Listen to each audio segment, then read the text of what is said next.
sarip prasojo memang lidah mas tidak beraturan pandai dangdutnya Mas Biar ayo ben Mas Biar ya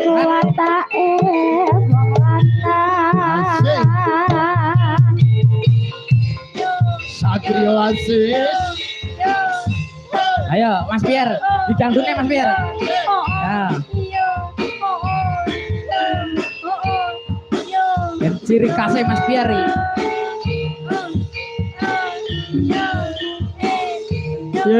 ayo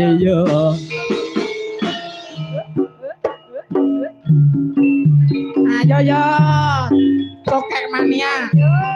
manis ayo Mbah Bandi tengok isor Mbah Bandi alah dasar manis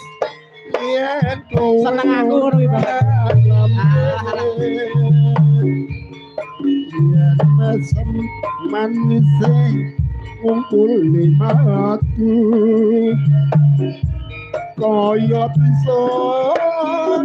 terangkan jatuhku ganteng Mbah Bandi ganteng mas sampean panjang tambah ganteng yen orang seneng mendem kang salib mas amin ngalor ngidul sampean gawane kendung Rente aku dek kepangnya mati kakak kowe ser kowe pasar turimas neng Surabaya aku ngerti sampean senang kita Res hati dek kulon tejowo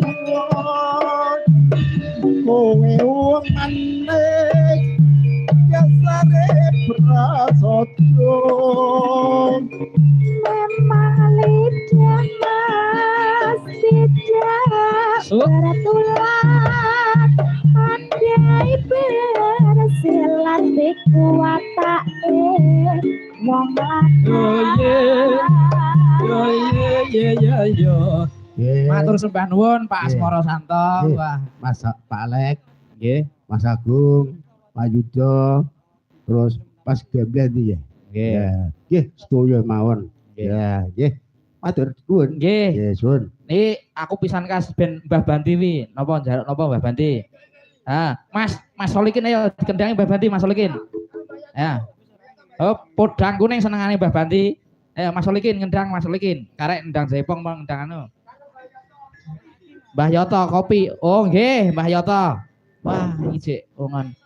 jane pengen kuwi bawa wis bengi kok bawa sesuk ae sesuk enek petuk elektron tanggal selawe ning kelompok ya melu oke Daud sela iki jane bawa sela iki tak jajani wae nek pomo bawa piye nek pomo bawa lah jare mau wis sesuk oke karek sampean monggo manut ayo tak bawani nang ayo tung biasane iki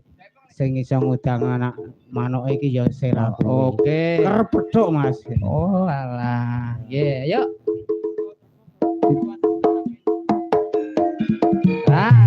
langsung bae ayo karo kowe lho Sel ya ora karo kowe ora iya